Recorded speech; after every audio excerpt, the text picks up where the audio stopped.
Crazy Stupid Podcast. Thank you all so much for tuning in. As always, if this is your first time watching, we'd love it if you could hit the like button, the subscribe button, and the bell so that you are aware of when we post things.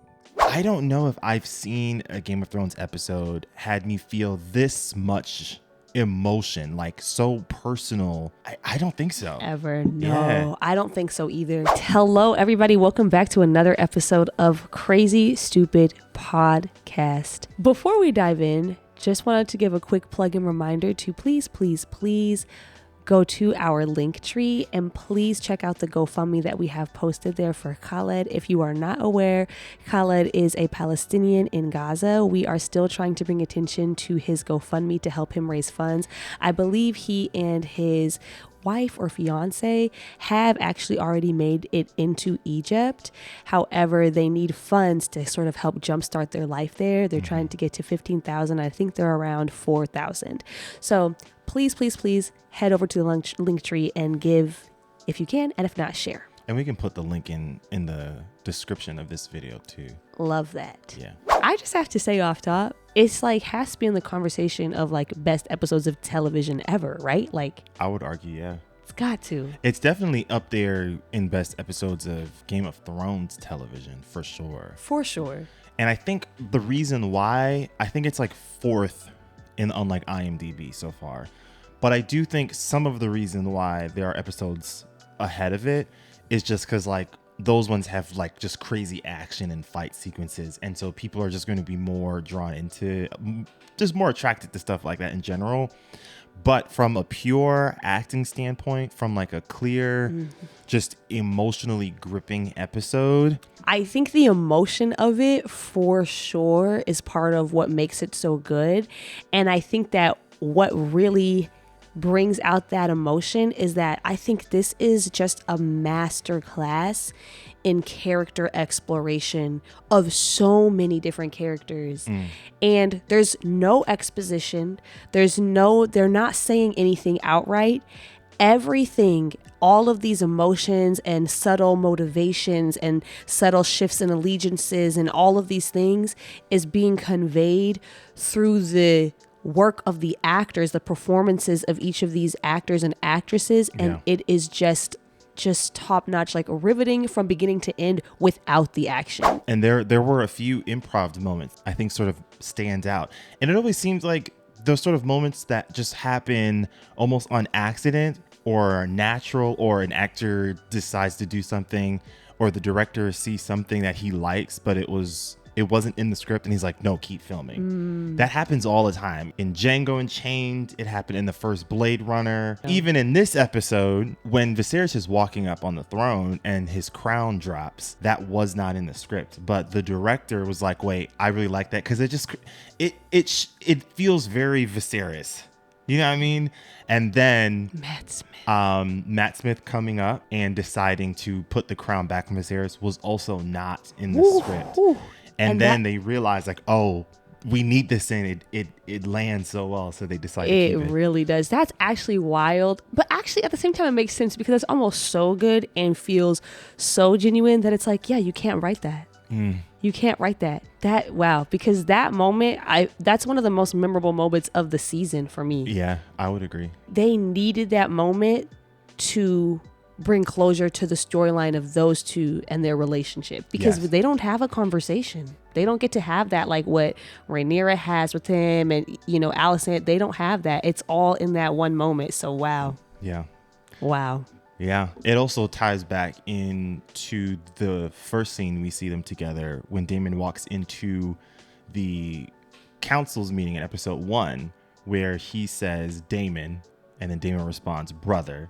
That greeting is the same greeting we get when they first see him in the bedroom, where all he could say is Daemon, and then Daemon responds with brother. I thought Matt Smith's acting in that scene was so good because, again, he doesn't say much, but you can see how painful it is for him to view Viserys, which, makes sense. It's your older brother. Seeing those kind of big figures in your life be sort of like whittled down to this is like frightening. I feel like it's sad, and I also feel like there's something kind of scary about it. And Yeah. I think that Matt Smith conveyed those emotions so well. Yeah, I mean, growing up, you look at certain figures that's almost like invincible, like your older siblings or parents Yep. or grandparents. I remember like when I started to see like gray hairs grow on my father, I was just kind of like, whoa, what is this? Like, it's a very eerie feeling because you obviously you know they're not invincible, but in the back of your mind, you kind of place them in that category of like, they're going to always be around. Yeah, it's when the visibility of their mortality, Yes. it forces you to think about it. When there's visible signs of like, oh, this person is getting older, it forces you to really confront that reality, and it's hard. And you felt that with Daemon. Yeah. In this episode. And Rhaenyra, I think. Oh yeah, for sure with Rhaenyra, because I think Rhaenyra, she's a little bit more emotionally mature than Daemon, because Daemon's trying to talk politics, and I think Rhaenyra realizes, hold on, let's pause. I don't have as much time as I would like. This is secondary in I guess in merit and priority. He at least needs to meet his grandkids, so she cuts Daemon off and then introduces Viserys to her new kids because he hasn't had the chance to meet them yet, which I thought was interesting because it almost felt like Rhaenyra was just kind of reading the room of like, if none of this goes the way that we plan, he at least had the chance to meet our new kids, and I kind of like that. I do like that. I actually did not realize that she cut him off to do that, but I'm glad that you pointed that out because that was something that was really on my mind during that scene. It's this idea of like, I remember last week you were talking about how Rhaenyra leaving King's Landing was like her biggest mistake of this season. And I agree with that. Like politically and strategically, it's a huge mistake. And also on top of that, there's also something that is just like, I don't know if morally is the right word, but I just can't imagine knowing that my father is sick, right? Like before she leaves, he's already not well. I mean, he hasn't gotten to this point, but we know that he is unwell. Knowing that my brother is sick, my father, and then leaving and never coming back to see him until you need something. That was really rubbing me the wrong way in that scene. Is just like, you knew you had limited time. You knew. And it's also, I know a lot of people are like, well, just precedent and tradition, the heir is normally on Dragonstone. I'm sorry, that's not a legitimate reason for me. Tradition has gone out the window the second he named Rhaenyra heir. And so that argument, it doesn't land that strongly for me because you weren't at Dragonstone prior to the drama hitting off with Lord Strong, which means, at least from Viserys' perspective, he was fine with you being in King's Landing. And I think he would have rathered that because when she leaves, he goes back to his room and he's crying and he's kissing on Emma's ring. He's probably feeling very alone in that period of time. I also think, I understand travel is different, obviously, but several years have passed, it would seem. You could have been visiting. Yeah. Even if you're like, I understand, I can even like sort of understand, her desire to maybe remove her children from such a toxic environment. I understand that. You got a dragon. You could have flew over there in a couple hours. We've been But fine. yeah, you don't come back even to visit, like knowing the state that he is in, knowing that you have limited time. Yeah.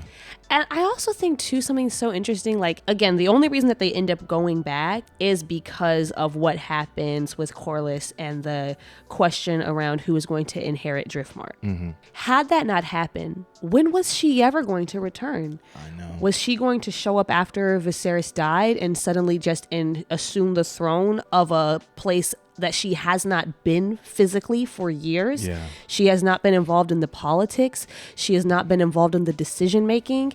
She has not been making herself known and present to the people that she'll be ruling over. What was the plan there? It doesn't make sense to me. And I think that one of the things that this episode showed is that you could probably say that the two sides are pretty evenly matched in terms of their military prowess, right? Like they both have dragons, they both have a strong army. I think that Team Black, at least as it stands right now, I don't know what's going to come in the future, but as it stands right now, I think Team Black is at a major disadvantage when it comes to political savvy and strategic thinking and forethought. I think that Rhaenyra and Daemon, I think that they're very ruled by their own passions and their own desires. And because of that, they sometimes lack forethought. Yeah. And so, you're making these decisions because they feel right to you. But on the other side of this conflict, they are making strategic moves. And they're doing that and you're not planning for it. It's also, and you see that kind of hurt them a little bit later on. Obviously, in this episode, they have clearly been in contact with Vaemond, the Greens.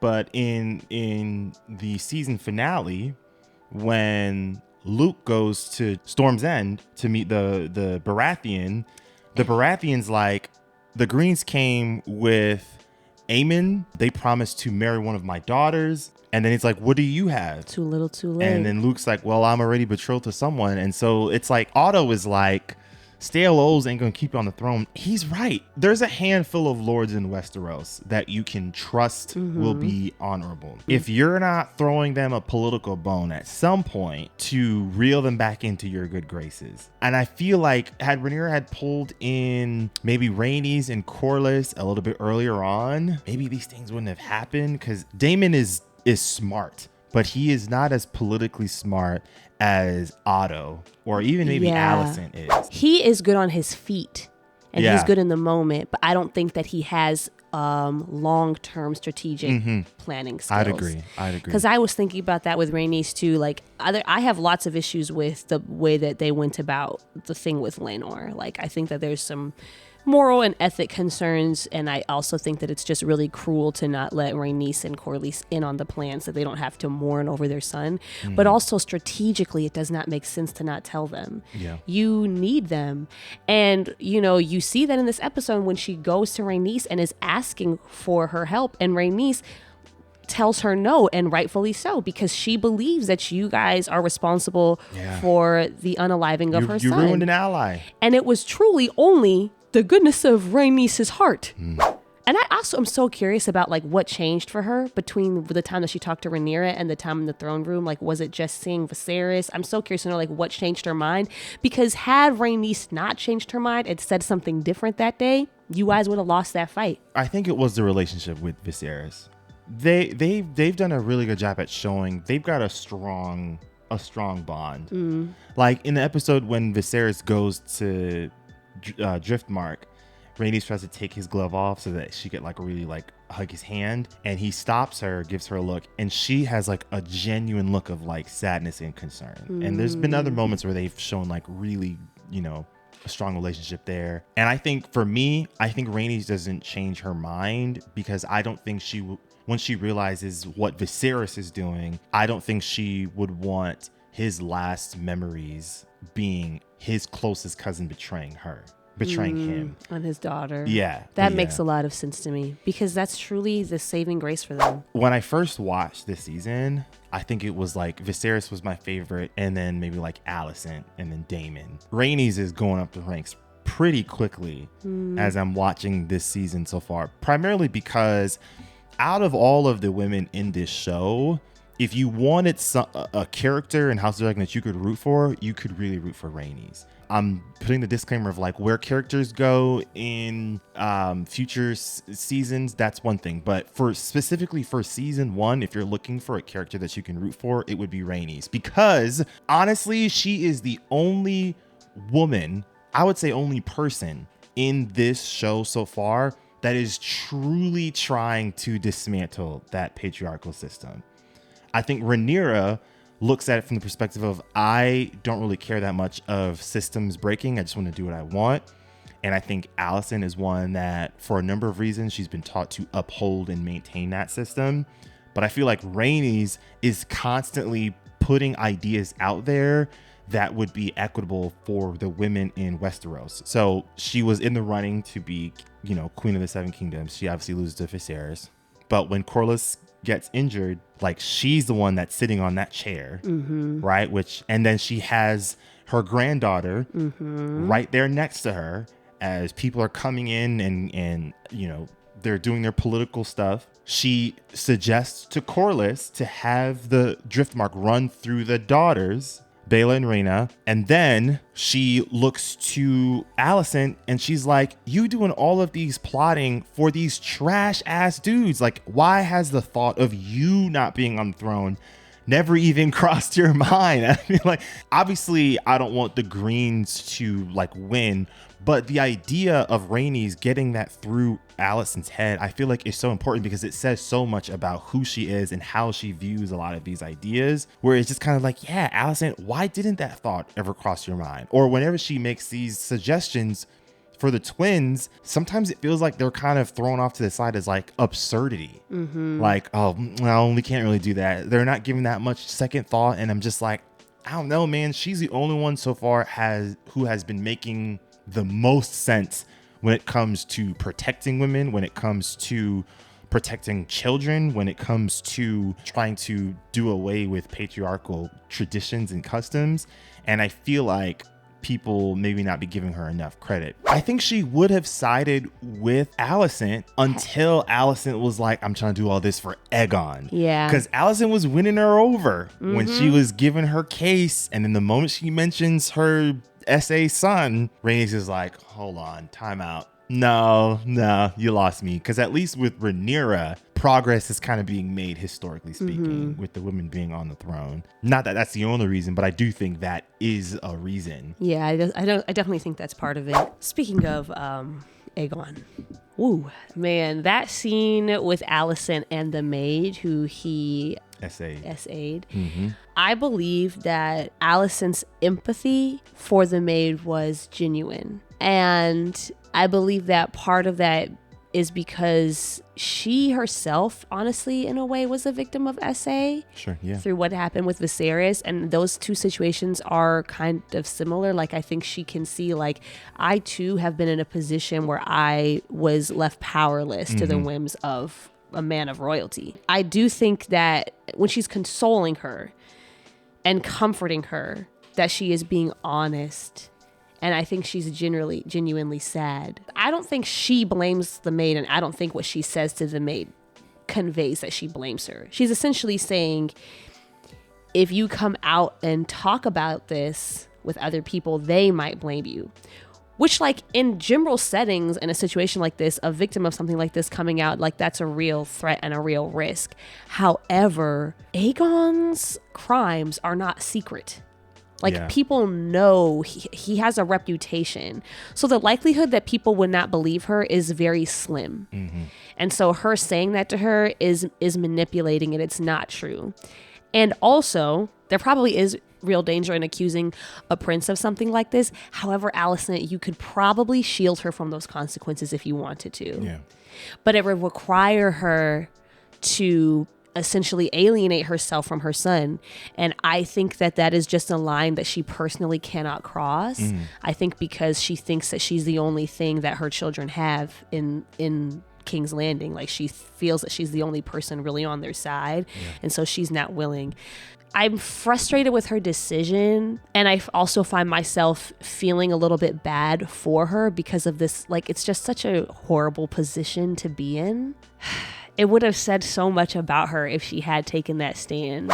I will say there was a lot of speculation about what happens to the servant, and the directors do come out and say the servant survives. Alicent uses the plan T, pays her off, and then she goes MIA. The director of that episode said we wanted to find a way to make a distinction between Alicent and Cersei, because Cersei would have offed the servant girl, but that's not the direction that Alicent goes in, which I thought was a very interesting choice that they decided to go with. I don't disagree with anything that you're saying. I do think that the good for the realm conversation that Alicent and her dad like to throw out there feels more hollow when the choice of the king they're trying to put on the throne is such a terrible person. I agree. And that is where, as I said, and I remember saying as the episodes go on, I've become a little bit less empathetic to Alicent. I think it's less about that and more so about the decisions she's making to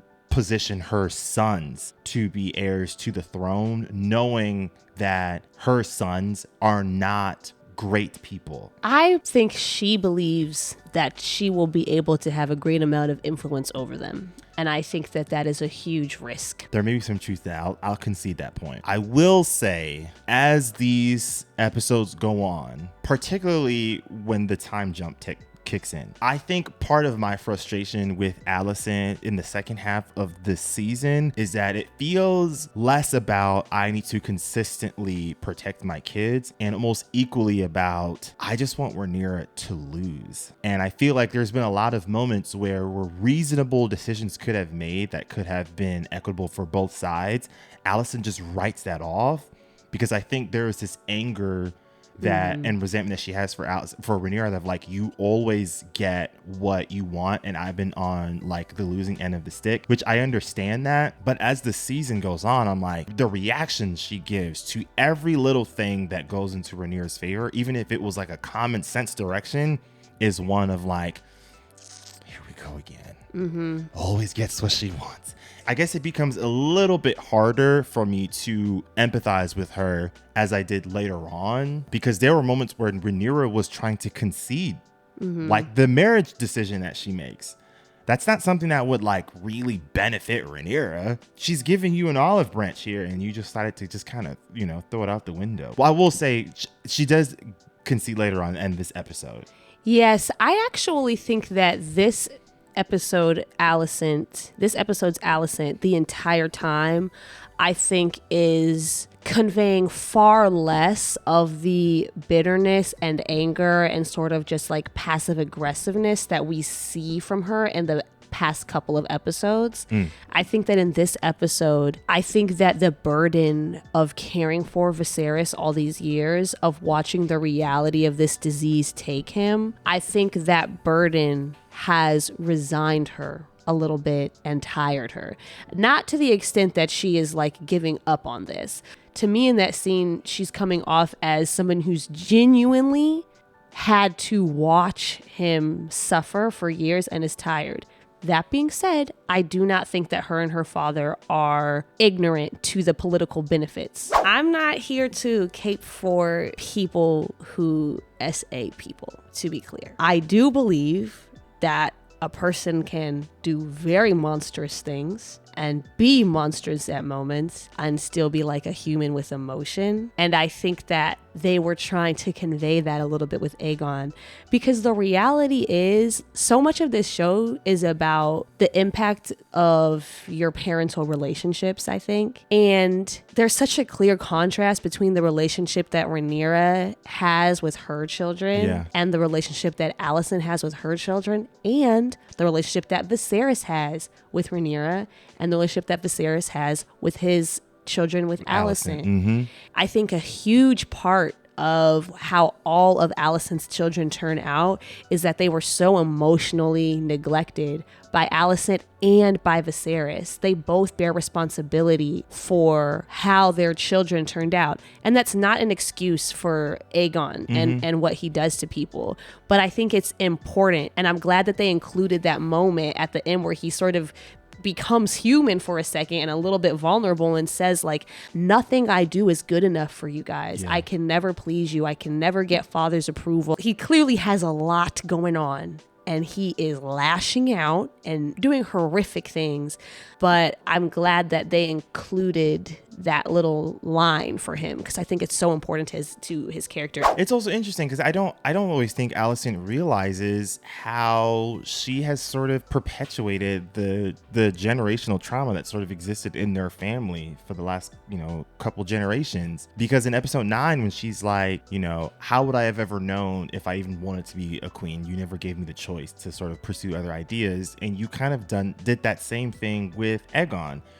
He tells her, I won't challenge Rhaenyra, and you cut him off. You force that idea of like, that is not even an option that you can consider. That's not a choice that I'm allowing you to even consider. I think Alicent is doing to her children the same thing that her father did to her. I think this is the type of parenting that was modeled to her, which is essentially she's using her children for her own political and personal and selfish needs and wants.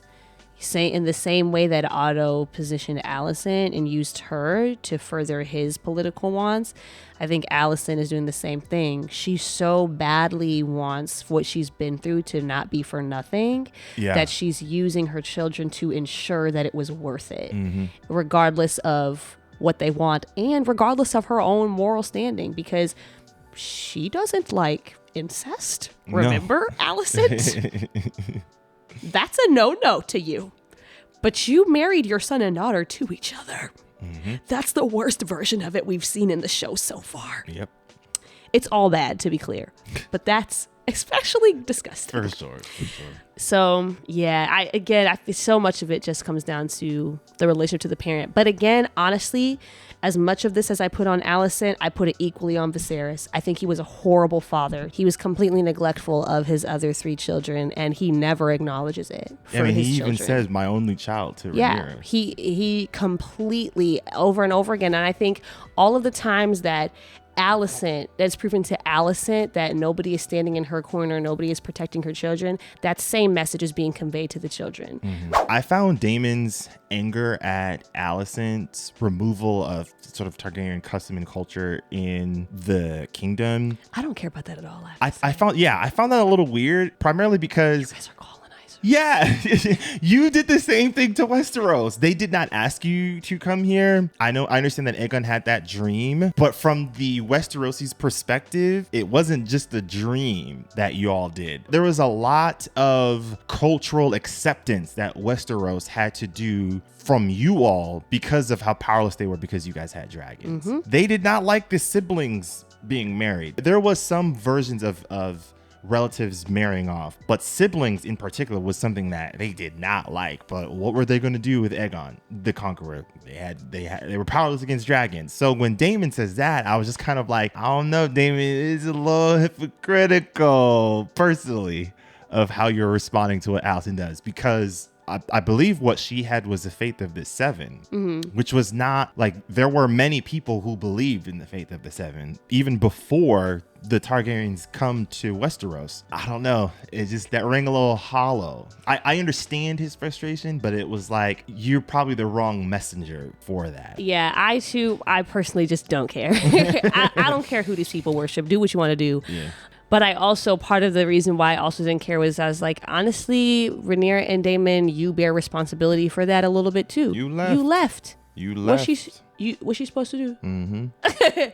You were gone. I would have mentioned this is a theory, and I don't know for certain or not, but I've seen fans sort of talk about this idea of like, was Viserys being poisoned by Otto in the Maesters? I've thought about, and I've read, theories online. I've watched video breakdowns, and I did notice a few things in this season that I thought were very interesting. The first is obviously Rhaenyra and Daemon bring up the idea of like, should we get a second opinion from a different Maester? And then when Viserys asks for the cup, Daemon pauses and smells it, and he gives like a look of like concern based off of what he's smelling. But then in other episodes, it was episode 5, when Rhaenyra and Laenor get married, when Viserys is talking to Lord Strong about like, should I have been tested? There's 2 maesters in the room. There's the original maester that was at the beginning of the season, and then there's a black maester that comes in later on, and the black maester is trying to tell the older one like, hey, should we try this other idea? I've learned about this other thing that I think could be really helpful for King Viserys, and that opinion gets dismissed very aggressively, like, no, that's not something, this is something that the King Viserys has always liked, it brings him comfort, and then when they're leaving the room, he gives the potion to Lord Strong like, hey, just for the king's pain. And he kind of does it in a way where it was almost like he didn't want the other maester to see what he was doing.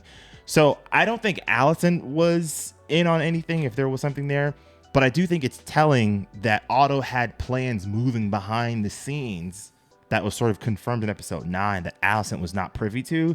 And I wouldn't be surprised if trying to get Viserys out of the way was one of them, because they do have somewhat of a monopoly on the maesters, or at least some of the maesters there, because it's an old town. Mm-hmm. So I thought that was a little interesting, where there's some hints to it. It's obviously very green. They'll never confirm, but I think I like that they won't confirm. I think it adds a little something. Mm-hmm. But I find that theory interesting and completely plausible. I do have some thoughts on Vaemond. I'm surprised it didn't come up earlier, because you were pretty adamant when we first watched it back in 2022. I feel the same. Here's my thing. Here's my thing. This to me is an example of how sometimes race swapping a character will just simply inevitably change the undertone of the conversation, at least for me. And this is one of those things. Now, I try to put it out of my mind because I understand that like the racial politics of our world do not, to my knowledge, exist in the world of Westeros. They don't. I know that rationally, but having a black man worry about his legacy and his lineage being passed from him and his bloodline to white children does change some things for me. And I'm sorry, it was hard. It was hard for me to just completely ignore it. It was hard. Vaemond was making points. Yeah. He was making points. And up until, I think he did too much. Obviously, like calling Rhaenyra Or is like, don't do that. Do I think he needed to die? Personally, no. No. But I honestly, what he was saying to Viserys was straight up facts. Personally, to me, I understand that Viserys is the king. You're not supposed to do that. I get it. And also, sorry, but some of the things like you're over here doing whatever you want in your household, and now you're going to come over here and just tell me what I'm supposed to do with mine. I feel that. I do. I don't know. I wasn't as mad at him as some people were. I got to be honest. I think it's true where there's this elephant in the room of like, this bloodline is being passed down to people that have no connection. Yes, to us it's at all. real. And we are all just pretending. And it's also kind of, I think it wouldn't have been as bad, but like Luke, there's nothing Velaryon about him. Like, not just feature wise, but like he even says it, like, I get seasick the second I just walk to the harbor. Like, Child, it's not even in his DNA. And you see, this is another thing that shows up of like Rhaenyra and Daemon, and kind of just like they're not really thinking things through. In the same way that Rhaenyra's plan was apparently to just like show up in King's Landing and just rule, like after being absent, you're not preparing Luke for this inheritance either. You're accepting it because you feel that he's entitled to it, which in fact he isn't. Like he isn't, technically. He's not. But you feel that he is, and you're still not doing anything to prepare him to take it on. It doesn't make sense. Yeah. Now, Vaemond, the marriage thing works. Yeah. I still feel like Baela and Rhaena, personally, I think they should be the primary inheritors, because I don't think that Luke and Jace have any claim to it, and I'll stand on that. And that's fair. I think it should pass through the daughters. But I think Vaemond, he says that there's no ambition here. There definitely I'm not is. buying that. I'm not buying that. No, there definitely is. It's a little bit of both. It's a little bit of both. I think, but I think he meant everything he said, and also he sees the political game. That was one of the moments again where you could see it from Vaemond's perspective. Like I agree everything that you're saying. There's this idea of erasure that's sort of existing that is probably a genuine fear for him, but the fear isn't high enough for him to look past the patriarchy. And that's where I think he starts to lose me, because I'm going to always advocate for Baela and Rhaena. It could have passed through them, and you completely looked past that idea because you saw this as an opportunity for you to take the throne. Yeah, we didn't even talk about the dinner. Ciao. First time I watched it, I was bawling my eyes out, man. Same. There was so much happening. Major props to Rhaenyra. I love how she's the person to sort of step up and kind of lend that hand. Yeah. I don't think Alicent would have been able to do it if Rhaenyra had not done it first. And I think Rhaenyra knew that. And I think it helped that Alicent heard a real apology. Yes, and a real acknowledgement of the sacrifice that she has, and it's the first she's got in the entire season From anyone, from any person. Yeah. God, I think she needed that so much. I think that everybody there genuinely meant what they said. I think that Rhaenyra was being completely truthful. I think Alicent was being truthful. I even think she meant what she said when she said, "You will make a great queen." I think that there was an awareness underneath it all that we mean what we say and we genuinely care for each other. And we are voicing this for the comfort and the benefit of Viserys. And we also know that when he passes, shit's going to hit the fan one way or another. I think everybody knew that. And I think that's conveyed through the kids. I think that Rhaenyra and Alicent were about to be cool. But the damage has been done. Late. Yeah, and even if they did not rehash it in their lifetimes, or even if Alicent did not just, pick back up with her crusade, I think that the conflict between the children is it was always going to rear its ugly head. It was always going to happen. Aegon maybe would have backed off. Aemond, not so much. This is the most kingly, I think, we've seen him in this entire season, personally, where people are truly locked into what he's saying. And granted, a lot of it is sympathy because they know he doesn't have that much time left. But yeah, I think, Viserys is trying, but I think it just sort of shows a lot of his efforts feel a little fickle and a little temporary. This wasn't going to last. I feel happy for him because he can go to rest knowing, at least in his mind, believing that I fixed it, right? Like I was challenged and I met the challenge, right? But yeah, I think the kids are that reminder to the parents of the permanent damage that they caused. It's sad because it's like a glimpse into the family that they could have been. Yes. They could have been that family, but they just mucked it up so much. My very last thing that I'll say is about Alicent and Viserys in the last moments of the season. I think that this moment is like one of the just saddest. I think it's the saddest thing that's happened thus far. Just the weight of this misunderstanding. Yeah. I believe that, because I know we've both said in the past that we think that Alicent still had to do a little bit of, some logical leaps and bounds in order to come to the conclusion that she comes to about Viserys' last words. And I agree. I think that there's like a little bit of like self-convincing that she's doing. However, after seeing this episode again, I feel that at least a good portion of that self-convincing is not all coming from a desire for like political power and strategy. I think there is a part of it that wants so badly to believe that Viserys finally in his last moments took her side. And because she wanted it so bad, she went with the interpretation of his words that could fulfill that need. And what makes it also sad, I'm not like trying to like romanticize their relationship at all or in any way. I do think it's very tragic that Viserys was never going to fully love Alicent. Or her children. Yeah, they both knew it. In episode 7, he mistakes Alicent and calls her Emma, right? When Rhaenyra leaves and goes to Dragonstone, what does Viserys do? He cries in his room kissing Emma's ring. And honestly, in those last moments, he's not thinking about Alicent at all. No. He's thinking about two people, Rhaenyra and Emma. That's it. And Alicent doesn't know that, which you could also argue that in Viserys' last few moments, he felt like he saw things.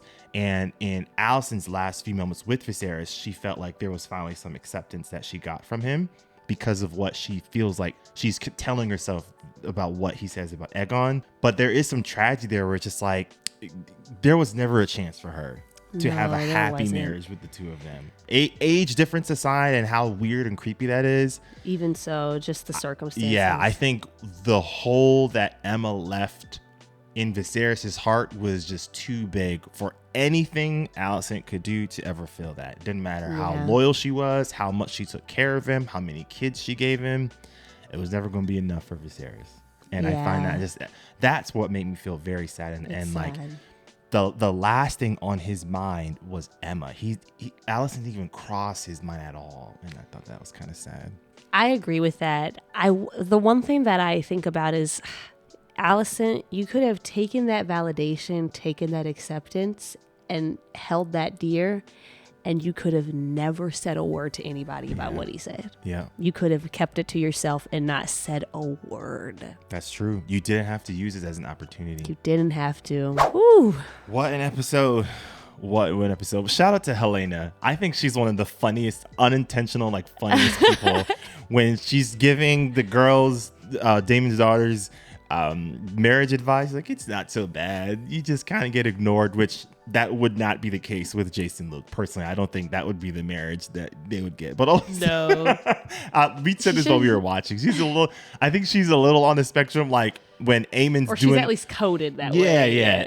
Aemon is given the little side sarcastic mark of strong boys, and you can see in the background she's about to clap, and then she realizes, oh, no one else is clapping.